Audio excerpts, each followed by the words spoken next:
জাতীয় নির্বাচনে গণতান্ত্রিক সংস্কার জোট নামে মধ্যম পন্থা জোট করতে যাচ্ছে তরুণদের দল এনসিপি। এতে জোট সঙ্গী হচ্ছে এবি পার্টি, রাষ্ট্র সংস্কার আন্দোলন এবং আপ বাংলাদেশ। নেতারা জানিয়েছেন ২৭ নভেম্বর আসতে পারে সেই ঘোষণা। আর শুধু নির্বাচন নয়, ভবিষ্যৎ রাজনীতি নির্মাণেও কাজ করবে এই জোট। তাদের সাথে যোগ দিতে জেএসডি এবং গণ অধিকার পরিষদের সাথেও চলছে আলোচনা। রাশেদ আনিসের বিশেষ প্রতিবেদন। গণ অভ্যুত্থানে নেতৃত্ব দেওয়া তরুণরা যে দল গঠন করে তার আনুষ্ঠানিক পথ চলা শুরু হয় গত ফেব্রুয়ারি থেকে। নির্বাচনকে ঘিরে গেল কয়েক মাস ধরেই গুঞ্জন বিএনপির সাথে জোট করতে যাচ্ছে এনসিপি। শোনা গেছে জামাতে ইসলামেরও নাম। সেই গুঞ্জন উড়িয়ে দিয়ে দুটি রাজনৈতিক দল ও দুটি সংগঠনের সাথে জোট করছে এনসিপি। দলটির নেতারা বলছেন ২৭ নভেম্বরই আসবে সেই ঘোষণা। ৪টি দলের বাইরে জেএসডি ও গণ অধিকার পরিষদও তাদের জোট সঙ্গী হতে পারে। আমাদের এই যে 4টি রাজনৈতিক দলের নিয়ে আলোচনা হচ্ছে, 2টি রাজনৈতিক দল এবং 2টি রাজনৈতিক প্ল্যাটফর্ম, এটার পাশাপাশি জেএসডি এবং গণ অধিকার পরিষদ তাদের সাথেও একটা আলোচনা চলছে। তো সামগ্রিকভাবে আমরা মনে করি যে এটা আত্মপ্রকাশ পাওয়ার পূর্ব পর্যন্ত এটার সিদ্ধান্তের পরিবর্তন, সংযোজন, বিয়োজন হতে পারে। সো সবচেয়ে ভালো আমরা মনে হয় যে একুরেট ইনফরমেশনটা বা তথ্যটা পাবো যখন এটা আত্মপ্রকাশ করবে। আশা করি আমাদের ২৭ নভেম্বর এটা আত্মপ্রকাশ করতে যাচ্ছে। এখন তো 4 দলের সাথে কথা হচ্ছে, এরপরে হয়তো এটা ৫-৬টা দলও আসতে পারে। আর এই জোট নিয়ে অনেক দূর যেতে চান তারা। নির্বাচন ছাড়াও ভবিষ্যৎ রাজনীতি নির্মাণের দিকেও চোখ তাদের। তা একই সাথে নির্বাচনী, একই সাথে একটা রাজনৈতিক জোট হিসেবে কাজ করবে এবং আগামীতে সংস্কারের পক্ষে, বাংলাদেশের পক্ষে এবং আগামীর বাংলাদেশে যেন কেউ ফ্যাসিস্ট হয়ে উঠতে না পারে সেই জায়গায় মধ্যমপন্থী একটা রাজনৈতিক জোট হিসেবে কাজ করবে। ৭১কে এনসিপির নেতারা আরও বলেন, সপ্তাহখানেকের ভেতর দলটির একটি উপদেষ্টা পরিষদ গঠন করা হবে। 10 থেকে 15 জনের একটি তালিকা প্রকাশ করতে পারি। আমাদের একটা প্রাথমিক তালিকা তৈরি হয়েছে। সেই সাথে যারা এই যে গত কয়েকদিনের কার্যক্রমে আপনারা দেখেছেন নতুন প্রার্থীরা আমাদের সাথে যোগাযোগ করেছে, আগামী 1 সপ্তাহের মধ্যে ইনশাল্লাহ চলে আসবে। একই সাথে ত্রয়োদশ জাতীয় নির্বাচনের জন্য প্রাথমিক প্রার্থী তালিকা ঘোষণা করবে এনসিপি। নেতারা আভাস দিচ্ছেন সেই তালিকায় বড় দলের কয়েকজন হেভিওয়েট নেতাও থাকতে পারেন। ঢাকা মহানগরের একটা সংসদীয় আসনে একজন বিএনপির প্রার্থী ছিলেন 18 নির্বাচনে, উনি এখন এবার এসে আমাদের এনসিপির মনোনয়ন নিয়েছেন। রাশেদ আনিস, ৭১, ঢাকা। অবাধ এবং সুষ্ঠু নির্বাচন করতে অন্তর্বর্তী সরকারকে কার্যকরী ব্যবস্থা নেওয়ার আহ্বান জানিয়েছে বিএনপি। বুধবার দলটির নেতা রুহুল কবির রিজভী বলেন, নির্বিঘ্নে ভোট দেওয়ার ব্যবস্থা করতে হবে সরকারকেই। এদিকে দলটির স্থায়ী কমিটির সদস্য আমির খসরু মাহমুদ চৌধুরী বলেছেন, নতুন বাংলাদেশের সব সেক্টরেই জবাবদিহি এবং স্বচ্ছতা নিশ্চিত করতে হবে। বিস্তারিত জানাচ্ছেন মাহিলা ইসলাম। নয়াপল্টনে বিএনপি চেয়ারপারসন খালেদা জিয়ার সুস্থতা কামনায় দোয়ার আয়োজন করে জাতীয়তাবাদী মহিলা দল। এখানে অংশ নেন বিএনপির অঙ্গ ও সহযোগী সংগঠনের নেতাকর্মীরা। প্রত্যেকটা অন্যায় প্রতিবাদ করার জন্য অন্তত জাতীয়তাবাদী মহিলা দল প্রত্যেকটা প্রোগ্রাম করেছে। দোয়ায় অংশ নেন বিএনপি নেতা রুহুল কবির রিজভী। তিনি বলেন, নির্বাচনের পরিবেশ অবাধ ও সুষ্ঠু করতে সরকারকে কার্যকরী ব্যবস্থা নিতে হবে। আগামী নির্বাচন রমজানের আগে ফেব্রুয়ারি মাসে এটা যাতে অবাধ সুষ্ঠু নির্বাচন হয় এবং যেটা সরকারও অঙ্গীকার করেছেন সেই অনুযায়ী অবাধ সুষ্ঠু নির্বাচনের মাধ্যমে জনগণের সরকার প্রতিষ্ঠার যে অধিকার জনগণের, সেটা যাতে নিশ্চিত হয়। এ সময় তিনি আরও জানান, দেশে 6 কোটি মানুষ দারিদ্র ঝুঁকিতে, যা কাম্য নয়। এ থেকে দেশকে বাঁচানোর দায়িত্ব সরকারের। আজকে দেশে কেন বিনিয়োগ হচ্ছে না? কর্মসংস্থান নাই, আর কর্মসংস্থান না হলে দারিদ্রতা দিনকে দিন বাড়বে। এদিকে পপুলার লাইফ ইন্স্যুরেন্স 25 বছর পূর্তি অনুষ্ঠানে দলটির আরেক নেতা আমির খসরু অভিযোগ করেন, আওয়ামী লীগ সরকার ব্যাংক ও বিমা খাত ধ্বংস করেছে। যারা টাকা নিয়ে গেছে তারা লাভবান হয়েছে, কিন্তু কোম্পানির কর্মকর্তাগণ, কোম্পানির সাথে জড়িত সংশ্লিষ্ট যারা কাজ করে তারা সবাই ক্ষতিগ্রস্ত হয়েছে। আগামী বাংলাদেশ গড়তে জবাবদিহিতার বিকল্প নেই বলেও মনে করেন তিনি। জবাবদিহিতা ফিরিয়ে আনতে হবে, যেমন সরকারের জবাবদিহিতা ফিরিয়ে আনতে হবে, নির্বাচিত সরকারের মাধ্যমে আপনার কোম্পানিগুলোতেও জবাবদিহিতা আনতে হবে, অ্যাকাউন্টেবিলিটি থাকতে হবে। হাসিনা আমলে অযোগ্যদের ব্যাংক খাত তুলে দেওয়ায় দেশের আর্থিক অবস্থা হুমকির মুখে পড়েছে বলেও মনে করেন আমির খসরু। পরিবারকে ঠিক জায়গায় রাখার জন্য একটা কোম্পানির ম্যানেজমেন্টকে দায়িত্বশীল হতে হবে। মাহিলা ইসলাম, ৭১, ঢাকা। যারা নির্বাচন প্রতিহত করার হুমকি দিচ্ছে তাদের বিরুদ্ধে সব ব্যবস্থা নেবে নির্বাচন কমিশন। বুধবার বিজিবি সদর দপ্তরে বাহিনীটির নির্বাচনী মহড়ায় এ কথা বলেন প্রধান নির্বাচন কমিশনার। ত্রয়োদশ জাতীয় সংসদ নির্বাচন আইন শৃঙ্খলা বাহিনী সহ সবার সহযোগিতায় সুষ্ঠু হবে বলেও প্রত্যাশা সিএসির। ফারজানা আক্তারের প্রতিবেদন। ত্রয়োদশ জাতীয় সংসদ নির্বাচনকে সামনে রেখে বুধবার নির্বাচনী মহড়ার আয়োজন করে বর্ডার গার্ড বাংলাদেশ। বাহিনীটির সদস্যদের ভোটকেন্দ্রে অনিয়ম ঠেকানো সহ যে কোনো নাশকতা মোকাবিলা করার প্রশিক্ষণ দেয়া হয়। মহড়ায় প্রধান অতিথি হিসেবে উপস্থিত ছিলেন প্রধান নির্বাচন কমিশনার। বাহিনীগুলোর এই ধরনের প্রশিক্ষণ আগামী নির্বাচনে বড় ভূমিকা রাখবে বলে জানান সিইসি। এই প্রশিক্ষণ আমাদের নির্বাচনে বিশালভাবে একটা, আমি বলবো যে প্রভাব ফেলবে এবং আইন শৃঙ্খলা রক্ষায় এটার একটা বিশাল প্রভাব থাকবে। আমি আশা করি এই সব আইন শৃঙ্খলা বাহিনী মিলে, আমাদের সাংবাদিক ভাইয়েরা মিলে, এই যে আমাদের প্রায় 13 কোটি ভোটার মিলে আমরা যে জাতিকে যে ওয়াদা দিয়েছি, আমরা এই যে একটা সুন্দর সুষ্ঠু নিরপেক্ষ নির্বাচন উপহার দেওয়ার জন্য আমরা সেটা ইনশাল্লাহ সবাই মিলে ইনশাল্লাহ অর্জন করব এবং ডেলিভার করব। নির্বাচন প্রতিহত করার হুমকি যারা দিচ্ছে তাদের ঠেকাতে ইসি সব ধরনের ব্যবস্থা নেবে বলেও হুঁশিয়ারি দেন সিইসি। যারা প্রতিহত করার ঘোষণা দিচ্ছে, যারা সব ধরনের ব্যবস্থা আমরা নিব। সবাই মিলে এই ধরনের সিচুয়েশন, অনাকাঙ্ক্ষিত সিচুয়েশন আমরা প্রতিহত করব এবং ইনশাআল্লাহ অনাকাঙ্ক্ষিত সিচুয়েশন হবে না। মানুষ তো সবাই বুঝতেছে যে এটা সুন্দর, সবাই একটা সুন্দর নির্বাচন চায়। রাজনৈতিক দলগুলো ওয়াদা দিয়েছে তো জাতির কাছে, সব যে তারাও তো সুন্দর নির্বাচন চায়। সুতরাং সবাই সহযোগিতা নিয়ে আমরা ইনশাল্লাহ একটা সুন্দর নির্বাচন আমরা সফল কাম হবো, এই বিশ্বাস আমাদের আছে। নির্বাচনের সময় হলে আইন শৃঙ্খলা পরিস্থিতি আরো উন্নত হবে বলে জানান প্রধান নির্বাচন কমিশনার। ফারজানা আক্তার, ৭১, ঢাকা। বাংলাদেশে অন্তর্ভুক্তিমূলক নির্বাচন দেখতে চায় জার্মানি। বুধবার ডি-ক্যাপ টকে ঢাকায় নিযুক্ত জার্মানির রাষ্ট্রদূত বলেন, জাতীয় নির্বাচনে উচ্চ ভোটার উপস্থিতি সহ অবাধ, বিশ্বাসযোগ্য এবং অংশগ্রহণমূলক দেখতে চায় তার দেশ। এদিকে দেশটি থেকে এয়ারবাস বিমান না কিনলে বাংলাদেশের সঙ্গে সম্পর্কে প্রভাব পড়বে বলেও মন্তব্য করেছেন তিনি। বিস্তারিত জানাচ্ছেন নাদিয়া শারমিন। জাতীয় প্রেস ক্লাবে diplomatic correspondent association of Bangladesh আয়োজিত ডিক্যাপ টকে সাংবাদিকদের মুখোমুখি হন ঢাকায় নিযুক্ত জার্মানির রাষ্ট্রদূত। The representatives of the former regime are not willing to admit that something went profoundly wrong. So it needs, of course, two sides to tango. This is something we are not there yet, but I could imagine that after the election there must be need to get into such form of national reconciliation. অন্যান্য কূটনীতিকদের মতো German রাষ্ট্রদূত বাংলাদেশে অন্তর্ভুক্তিমূলক নির্বাচন দেখতে চান। We say free, fair, participatory elections. It means that a plurality of parties can participate in a peaceful election campaign where parties refrain from political violence amongst each other. A high election turnout. I've heard, I think Professor Yunus had mentioned a threshold of 60%. আর সম্প্রতি মানবতা বিরোধী অপরাধে সাবেক প্রধানমন্ত্রী শেখ হাসিনার রায় নিয়েও কথা বলেন তিনি। ঐতিহ্যগতভাবে জার্মানি মৃত্যুদণ্ডের বিরোধী বলেও জানান রাষ্ট্রদূত। The European Union and Germany has always been against the death penalty, without exception.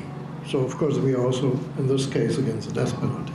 This attempt to confront the abuse of power and the injustice of the past has to be done in a way that respects the basic ideas of rule of law. তিনি বলেন, বাংলাদেশ থেকে দ্বিতীয় সর্বোচ্চ রপ্তানি হয় জার্মানিতে, আর এদেশের 4 কোটি মধ্যবিত্তের বাজার বিনিয়োগের জন্য ভালো বলেও মনে করেন তিনি। এয়ারবাস কেনা নিয়ে দুদেশের বাণিজ্যিক সম্পর্কে প্রভাব পড়তে পারে বলেও ইঙ্গিত দেন রাষ্ট্রদূত। Would that have implications on our trade relations? Of course it would. And of course when it comes to questions like GSP+, it's not about threatening anyone or so, not at all. But of course decisions that are linked to the bilateral economic relations also depend to a certain extent on decisions like that. আর দেশটিতে পড়তে যাওয়া বাংলাদেশি শিক্ষার্থীদের ভুয়া নথি না দিয়ে সঠিক তথ্য দিয়ে আবেদন করারও পরামর্শ দেন তিনি। In the regional context. Nadia Sharmin, ৭১, Dhaka. নির্বাচন সামনে রেখে 64 জেলায় লটারির মাধ্যমে পুলিশ সুপারদের পদায়ন চূড়ান্ত করা হয়েছে। বুধবার স্বরাষ্ট্র উপদেষ্টা জানিয়েছেন, এই প্রক্রিয়ায় মেধাবীরা বাদ পড়েনি। এদিকে নিম্ন আদালতের বিচারকদের 3 পদে 826 জনকে পদোন্নতি এবং পদায়ন করেছে সরকার। শারমিনীরা রিপোর্ট। নির্বাচনকে সামনে করে জেলায় জেলায় এসপিদের দায়িত্ব দিতে লটারি সম্পন্ন করেছে সরকার। বুধবার পদায়নের প্রজ্ঞাপনা হয়েছে। নিরাপত্তা বিবেচনায় 3 ক্যাটাগরিতে তাদের দায়িত্ব দেওয়া হচ্ছে। 18 জন নতুন আর বাকি 46 জনের হল রদবদল। সচিবালয় কৃষি মন্ত্রণালয় আয়োজিত সংবাদ সম্মেলনে এ নিয়ে প্রশ্ন করা হলে স্বরাষ্ট্র মন্ত্রণালয়ের দায়িত্বে থাকা উপদেষ্টা জাহাঙ্গীর আলম চৌধুরী কথা বলেন। তিনি জানান, লটারি প্রক্রিয়ায় মেধাবী কেউ বাদ যায়নি। যেইভাবে লটারি করার ওইভাবেই লটারি করেছি। এইটার ক্ষেত্রে আমরা 3টা ক্রাইটেরিয়া নির্ধারণ করছি: A category, B category, C category. এটা করা হয়েছে জেলার আয়তনের বেসিস না, আমরা ওই আইন শৃঙ্খলা পরিস্থিতির উপর নির্ভর করে 18 জন আমরা উঠে আনছি। 18 জনের জায়গায় আমরা নতুন জন দিছি, আর যারা পুরানো ছিল ওখানে তারপরে ওই লটারি করে যারটা যেই জেলায় যার কপাল আসছে ওই জেলা ছেয়ে পড়ছে। প্রশ্ন ছিল, পণ্যের দাম কিংবা সড়কে চাঁদাবাজি কতটা নিয়ন্ত্রণে আনতে পেরেছে অন্তর্বর্তী সরকার। সড়কে চাঁদাবাজি বন্ধ করতে পারবে না, অনেকটা কমে আনতে পারছি। পুরাটা তো এই টেনোরের বাটা আমরা চেষ্টা করে যাচ্ছি। এক্ষেত্রে আপনাকে সাহায্য সহযোগিতা দরকার। এদিকে নির্বাচনের আগেই বিচারকদের 3 পদে 826 জনকে পদোন্নতি ও পদায়ন করল সরকার। এর মধ্যে 250 জন জেলা জজ, অতিরিক্ত জেলা জজ 294 জন ও যুগ্ম জজ হলেন 282 জন। শারমিনীরা, 71, ঢাকা। শেখ হাসিনা, আসাদুজ্জামান খান কামাল এবং সাবেক আইজিপি চৌধুরী আব্দুল্লাহ আল মামুনের বিরুদ্ধে মানবতা বিরোধী অপরাধের মামলার পূর্ণাঙ্গ রায় প্রকাশিত হয়েছে। পাঠানো হয়েছে চৌধুরী আব্দুল্লাহ আল মামুনের আইনজীবীর কাছে। এছাড়া পররাষ্ট্র মন্ত্রণালয়, জেলা ম্যাজিস্ট্রেট বরাবরও পাঠানো হয়েছে রায়ের কপি। পলাতক আসামিদের বিরুদ্ধে ইন্টারপোলের রেড নোটিশ জারির আবেদন করবে সরকার। মাইনুল মারুফের প্রতিবেদন।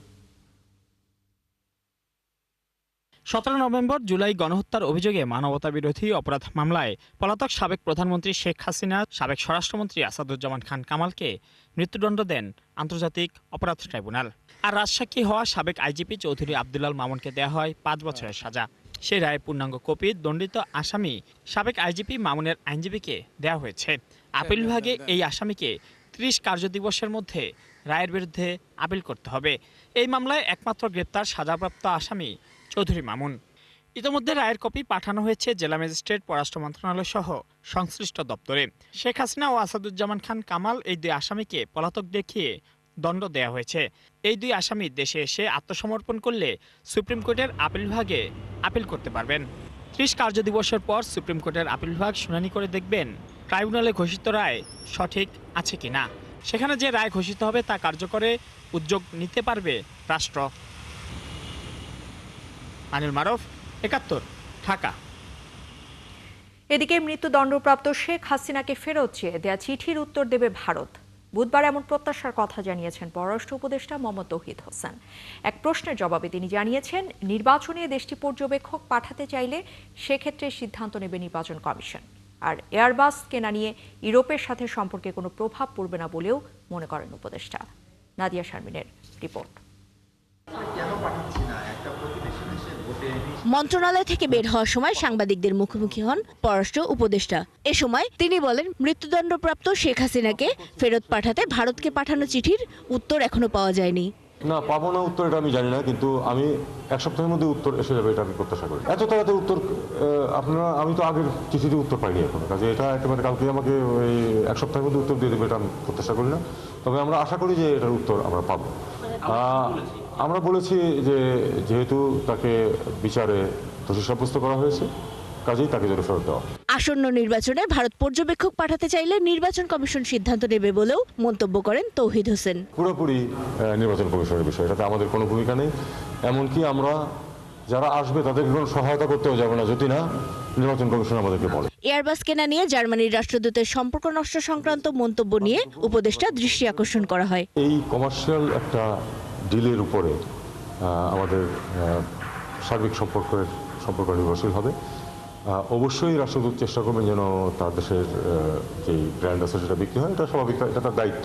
পাশাপাশি রাষ্ট্রদূতের অন্তর্ভুক্তিমূলক নির্বাচনের প্রত্যাশা নিয়ে দেয়া বক্তব্যের প্রেক্ষিতেও উপদেষ্টাকে প্রশ্ন করা হয়। বাংলাদেশের নির্বাচন খুবই সুষ্ঠুভাবে অংশগ্রহণমূলকভাবে শেষ হবে, এটাই আমরা বিশ্বাস করি, এবং সেখানে তারা এবং আরও অনেকেই ইউ থেকেও আপনারা জানেন যে আসবে, অবজারভাররা আসবে, দেখবে, এবং আমরা আশা করব যে তারা আমরা এতটুকু ব্যবস্থা করতে পারবো নির্বাচনে যেন তারা সন্তুষ্ট হয়ে যান।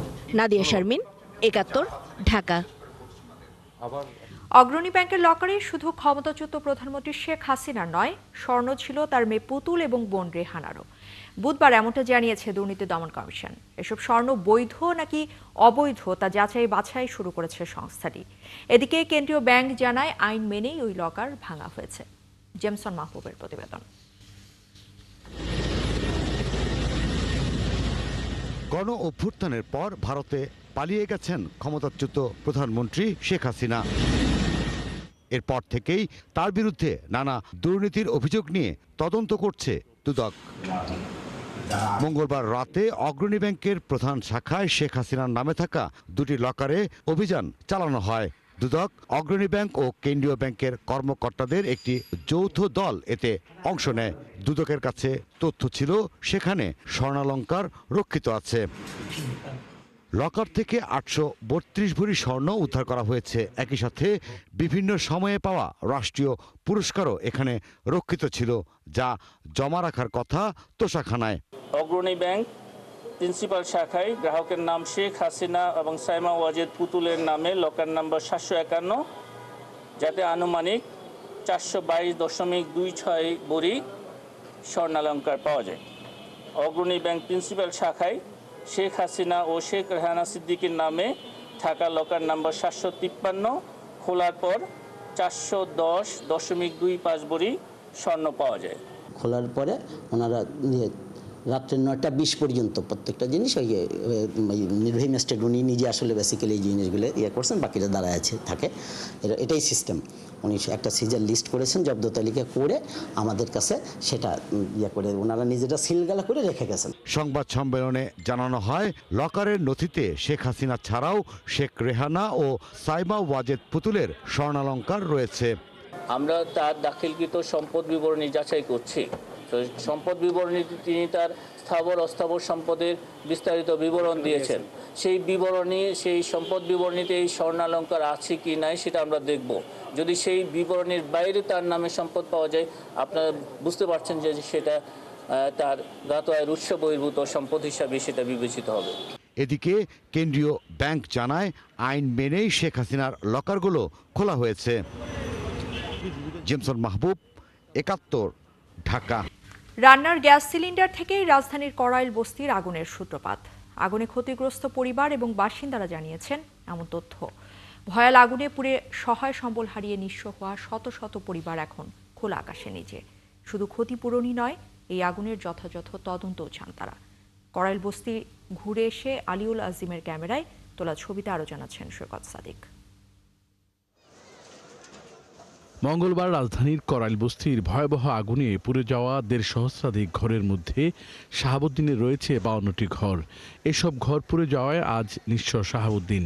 তিলে তিলে গড়া সবকিছু গ্যাস সিলিন্ডারের আগুনে শেষ হয়েছে তার। ১৭তে লাগছিল, ২০ লাগছিল, তখন আমার বাড়িটা পুড়ে নেয়, পাশে আগুন আসছিল, তখন ফায়ার সার্ভিস আসছে দ্রুতভাবে ওরা চালে বাড়িটা নিয়ন্ত্রণ নিয়ে আসছিল। কিন্তু এবারও আগুনটা পাশে আইসা পড়ছিল, তখন ফায়ার সার্ভিস চলে আসছে, কিন্তু নিয়ন্ত্রণ আনতে পারে নাই।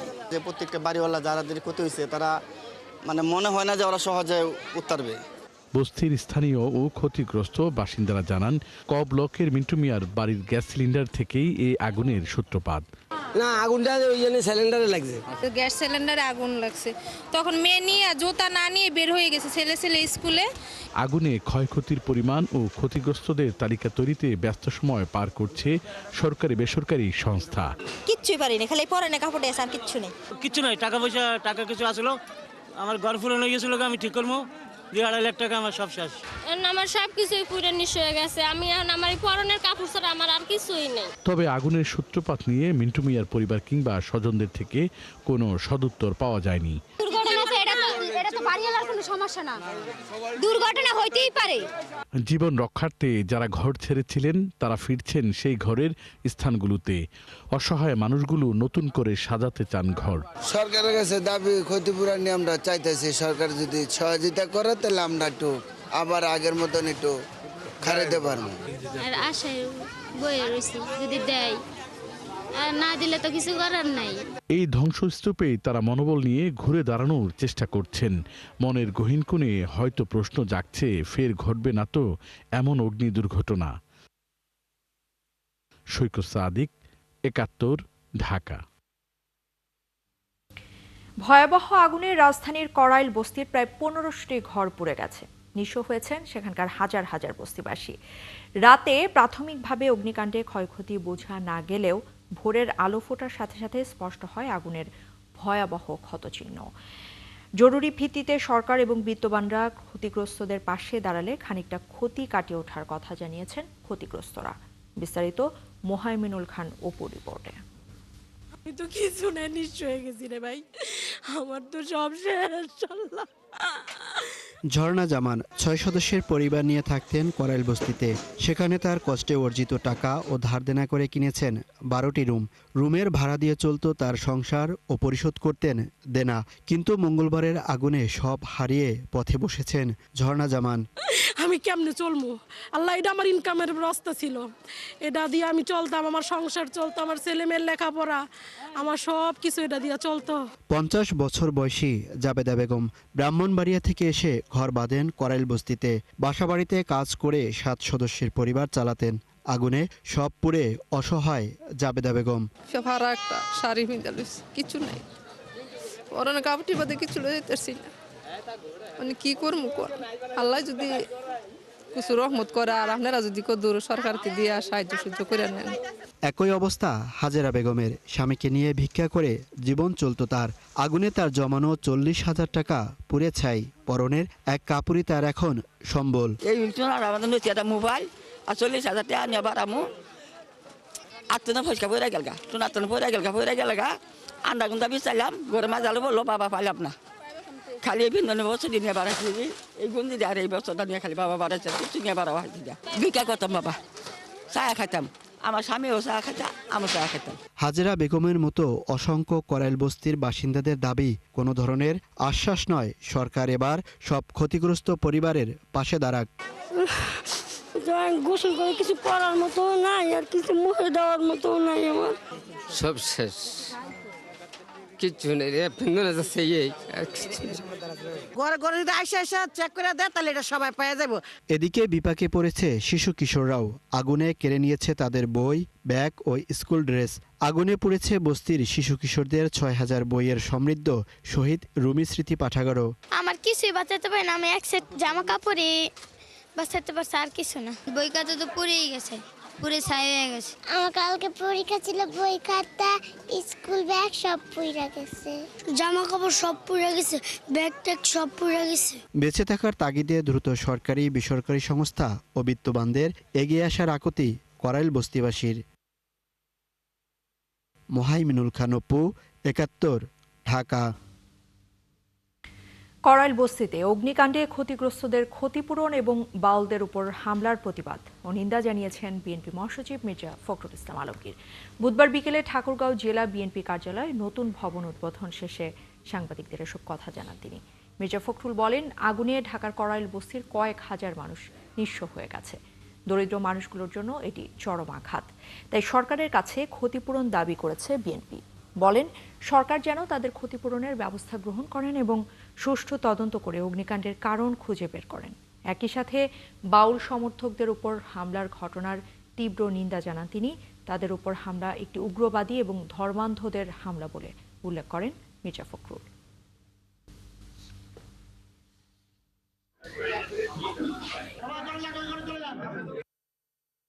আমি সরকারের কাছে দাবি করব, সরকার যেন এদের ক্ষতিপূরণের ব্যবস্থা করেন এবং সুষ্ঠু তদন্তের মধ্য দিয়ে অগ্নিকাণ্ডের জন্য প্রকৃত ঘটনাকে বের করে যদি প্রকৃতপক্ষে কোনো ব্যক্তি দায়ী হয়ে থাকে তাহলে তাকে আইনের আওতায় নিয়ে আসা যায়।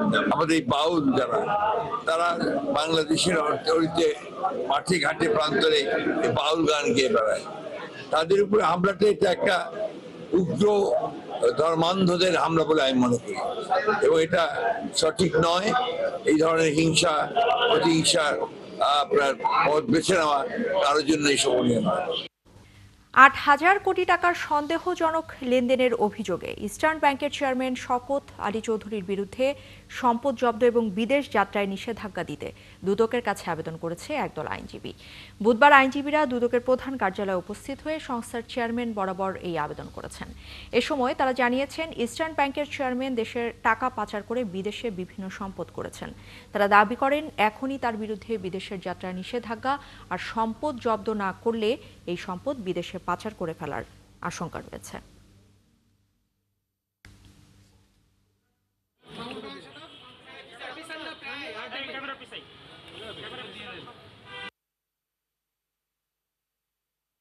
ইস্টার্ন ব্যাংক পিএলসি এর চেয়ারম্যান মোহাম্মদ শওকত আলী চৌধুরী এর বিরুদ্ধে একটি অভিযোগ দাখিল করার জন্য উনি ইতিমধ্যে বাংলাদেশ থেকে বিপুল পরিমাণ অর্থ বিদেশে পাচার করে নিয়ে গেছেন।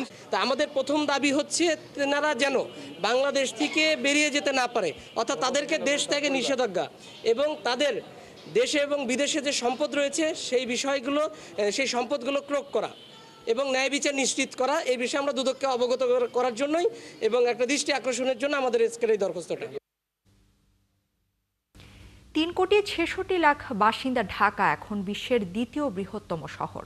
4,19,00,000 বাসিন্দা নিয়ে এই তালিকায় সবার উপরে আছে ইন্দোনেশিয়ার রাজধানী জাকার্তা। এর আগে 2000 সালে প্রকাশিত জাতিসংঘের সর্বশেষ সমীক্ষায় জাপানের রাজধানী টোকিও হয়েছিল বিশ্বের বৃহত্তম শহর। বর্তমানে টোকিও আছে 3 নম্বরে। জাতিসংঘের নতুন এক সমীক্ষায় উঠে এসেছে এসব তথ্য। বিস্তারিত মনিরুজ্জামান বাবুর প্রতিবেদনে। সারা বিশ্বেই মানুষ শহরমুখী, এতে শহরে বাড়ছে মানুষের ভিড়, সেই সঙ্গে পাল্লা দিয়ে বাড়ছে মেগাসিটির সংখ্যা। রাজধানী ঢাকার জনসংখ্যা ও পরিধিও দিন দিন বাড়ছে, আর এতে করে ঢাকা নবম থেকে বিশ্বের দ্বিতীয় জনবহুল নগরে পরিণত হয়েছে। জাতিসংঘের নতুন এক সমীক্ষায় উঠে এসেছে এই তথ্য। জাতিসংঘ ওয়ার্ল্ড আরবানাইজেশন প্রসপেক্টস 2025 শিরোনামে এই প্রতিবেদন প্রকাশ করে। আল জাজিরার প্রতিবেদনে বলা হয়েছে, ঢাকার দ্রুত জনসংখ্যা বৃদ্ধির প্রধান কারণগুলোর একটি হল গ্রাম থেকে রাজধানীতে মানুষের অভিবাসন। কাজের সুযোগের সন্ধান কিংবা জলবায়ু পরিবর্তনের ফলে সৃষ্ট বন্যা ও সমুদ্রপৃষ্ঠের উচ্চতা বৃদ্ধির মতো সমস্যার কারণে বহু মানুষ ঢাকা ছাড়াও অন্যত্র বসবাসের জন্য শহরমুখী হচ্ছে। ঢাকায় এখন 3,66,00,000 মানুষ বসবাস করেন। তবে এই নগরের জনসংখ্যা যে হারে বাড়ছে, তাতে 2050 সাল নাগাদ ঢাকাই বিশ্বের সবচেয়ে জনবহুল নগরে পরিণত হবে বলে পূর্বাভাস দিয়েছে জাতিসংঘ। সবশেষ তালিকা অনুযায়ী এখন বিশ্বের সবচেয়ে জনবহুল শহর ইন্দোনেশিয়ার রাজধানী জাকার্তা। বর্তমানে 4,19,00,000 মানুষ জাকার্তায় বসবাস করেন। ইন্দোনেশিয়ার ঘনবসতিপূর্ণ দ্বীপ জাভার পশ্চিমাঞ্চলে অবস্থিত জাকার্তা একটি উপকূলীয় শহর। ঢাকার পরে আছে জাপানের রাজধানী টোকিও। তবে জাকার্তা ও ঢাকার তুলনায় গত 25 বছরে টোকিওতে জনসংখ্যা বৃদ্ধি অনেকটাই স্থিতিশীল থেকেছে। টোকিওর বর্তমান জনসংখ্যা 3,34,00,000। এর আগে 2000 সালে জাতিসংঘ প্রকাশিত মূল্যায়নে বিশ্বের সবচেয়ে জনবহুল নগর ছিল টোকিও। 2000 সালের পর টোকিওর তুলনায় জাকার্তার জনসংখ্যা 5 গুণ হারে এবং ঢাকার জনসংখ্যা 7 গুণ হারে বৃদ্ধি পেয়েছে। মনিরুজ্জামান বাবু, 71। দর্শক, চলছে সংবাদ সংযোগ। সরাসরি সংবাদ ও অনুষ্ঠান দেখতে চোখ রাখুন 71-এর ফেসবুক পেজে এবং সাবস্ক্রাইব করুন 71 ইউটিউব চ্যানেলে। থাকুন 71।